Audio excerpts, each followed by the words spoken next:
जो एक नकारात्मक सोच के साथ जो व्यक्ति बैठा है, हाँ, उससे अच्छाई की उम्मीद करना तो अपने आप में बेईमानी होगी। और आजम खान जैसे लोग समाज तोड़क बयान हमेशा देते रहे हैं और देंगे भी। हाँ, जरा वो बयान हम चाहते हैं योगी जी, आप भी सुन लें। योगी जी, मैं आपको रोक रहा हूं, माफी चाहता हूं, आप रहिए हमारे साथ।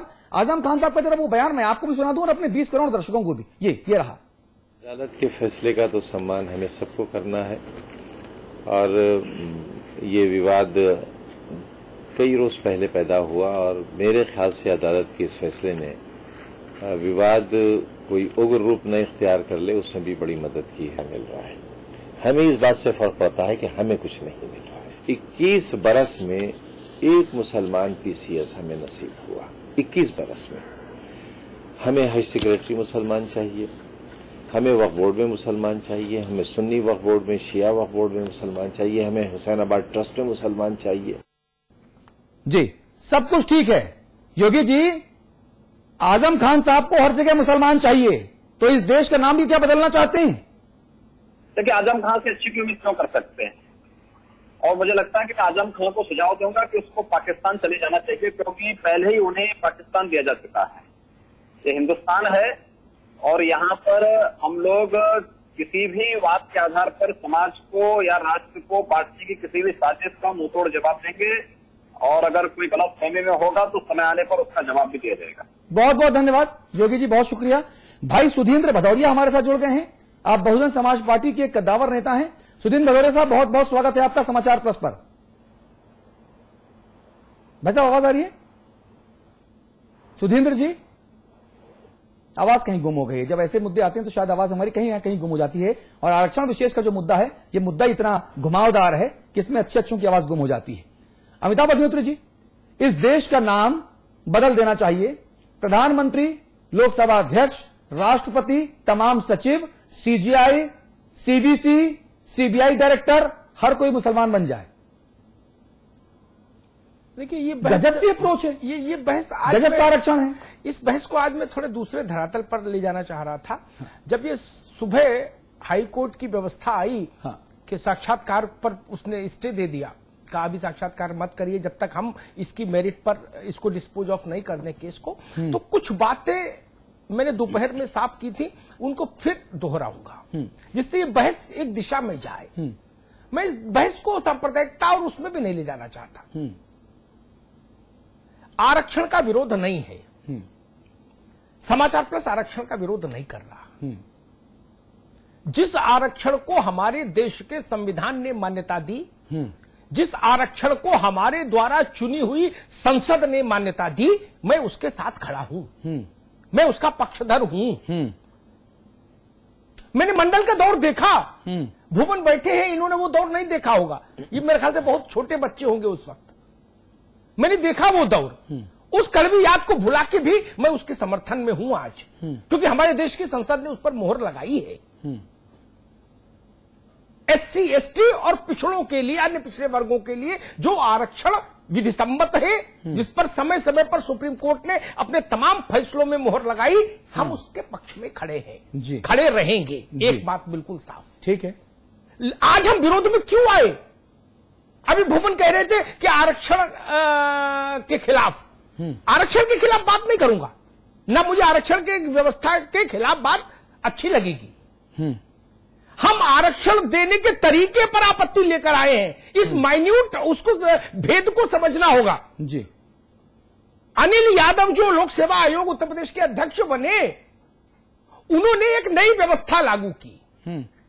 आरक्षण की विधि सम्मत, संविधान सम्मत, संसद सम्मत व्यवस्था है कि अंतिम परिणाम में जो पद हैं उनको 27% और 25% के हिसाब से विभिन्न आरक्षित वर्गों को दे दिया जाए। ये व्यवस्था मान्य है, इस पर कोई विरोध ही नहीं। आपने जब उसको एग्जामिनेशन के तमाम चरणों में विभाजित कर दिया, तब साजिश दिखी, तो बच्चे सड़क पर आए, तब मामला अदालत की देहरी तक पहुंचा।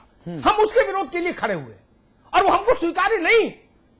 5 दिन पहले हमने इसी बिग बुलेटिन में कहा था कि जिस दिन यह मामला अदालत में जाएगा, यह लोक सेवा आयोग की यह नई नियमावली, ये विचित्र नियमावली औंधे मुंह गिरेगी। आज आधी गिरी है, यकीन रखिए 10 दिन बाद जब निर्णय आएगा तो मैं आज पूरी जिम्मेदारी से कहता हूं यह नीति कूड़ेदान में पड़ी होगी। दुनिया की कोई अदालत इस नीति को स्वीकार नहीं कर सकती। यह नीति विभेदकारी है। यह नीति संविधान की मूल अवधारणा के खिलाफ। लेकिन जिन लोगों ने एग्जाम दिया अमिताभ जी, जिन लोगों का नतीजा निकल आया है, जो 2011 के जो नतीजे आए हैं, वो नतीजे इसी विभेदकारी नीति के पर आधारित हैं। मैं वही तो फिर क्या होगा? मैं वही कह रहा हूं।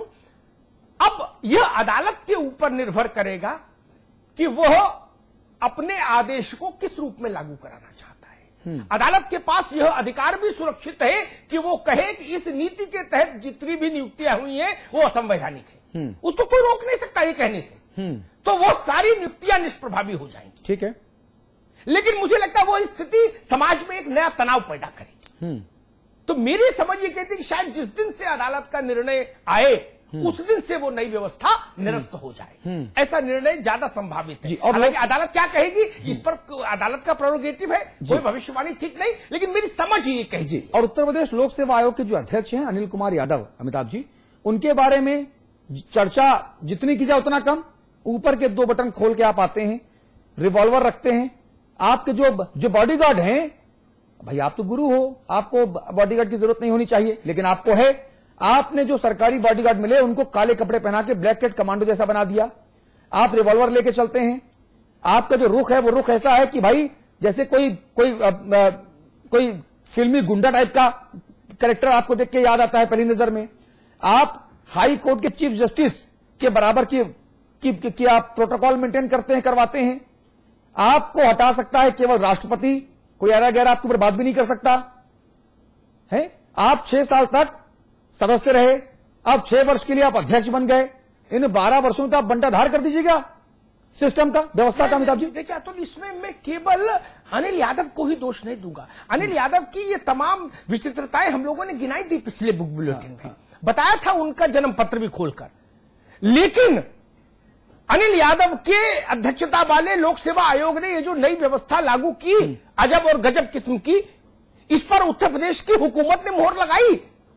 और उत्तर प्रदेश की हुकूमत की संस्तुति के बाद यह मसला गवर्नर की संस्तुति पर आया है।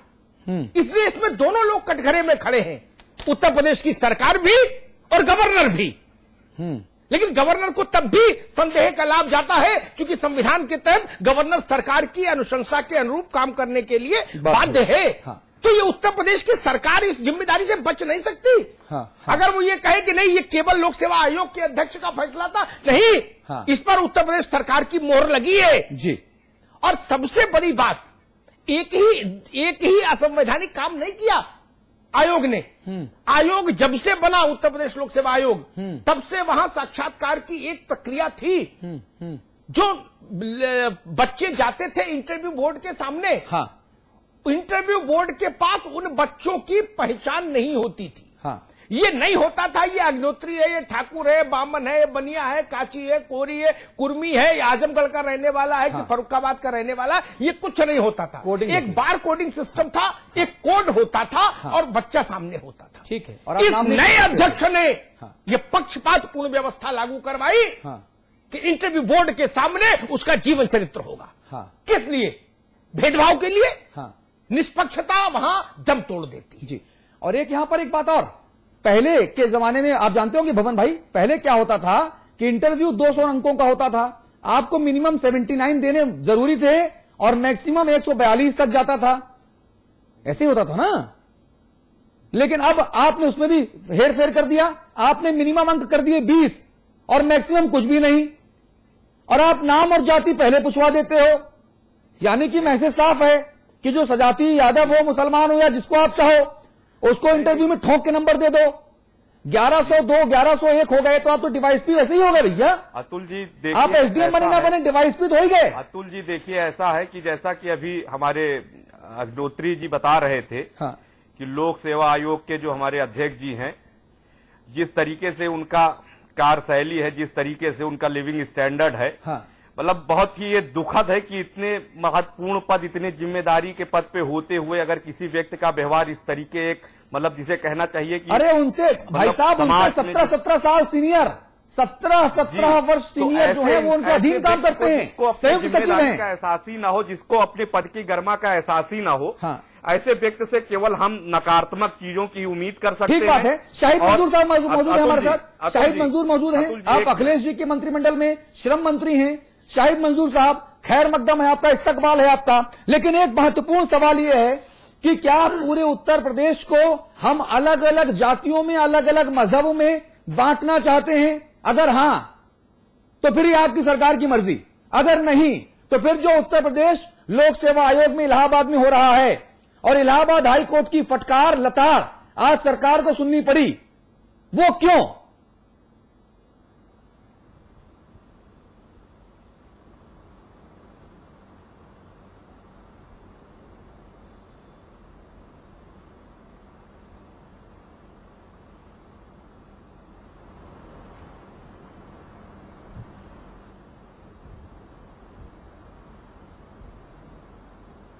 शाहिद भाई,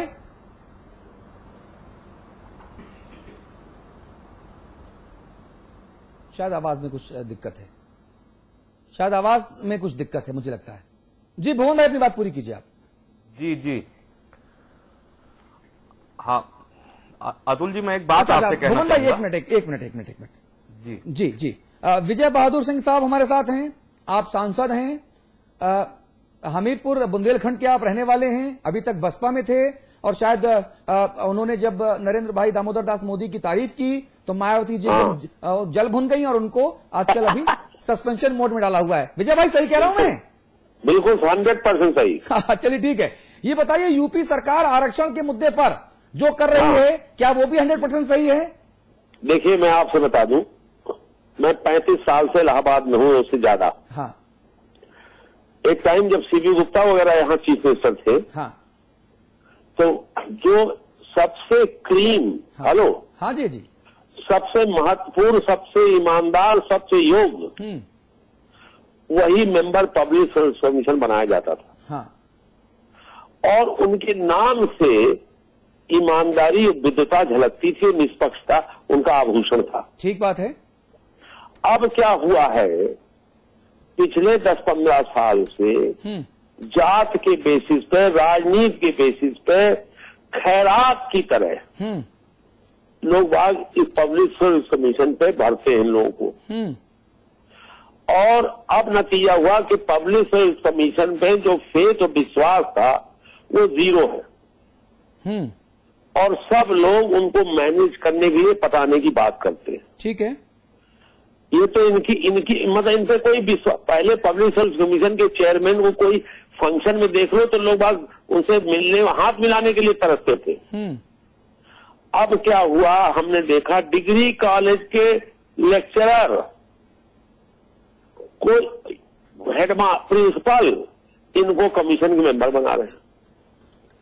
अदरवाइज इनकी ना तो सामाजिक प्रतिष्ठा थी, ना एकेडमिक इनका अटेनमेंट था, ना एडमिनिस्ट्रेटिव इनकी रिक्वायर्ड थी जी।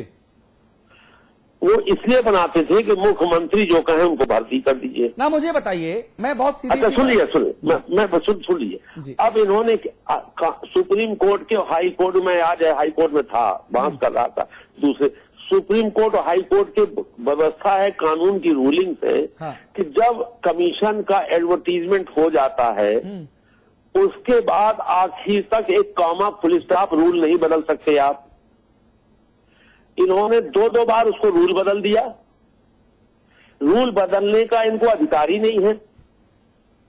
और उस रूल बदलने का हुआ कि एक व्यक्ति विशेष, एक जात विशेष के 70-60% लोग भर गए। इनका तो इम्पीचमेंट होना चाहिए, इनको तो टर्मिनेट होना चाहिए, ब्लैक लिस्ट करके इनको परमानेंट, अगर ये कहीं तनख्वाह पाते तो इनकी पेंशन जब्त होनी चाहिए। जी।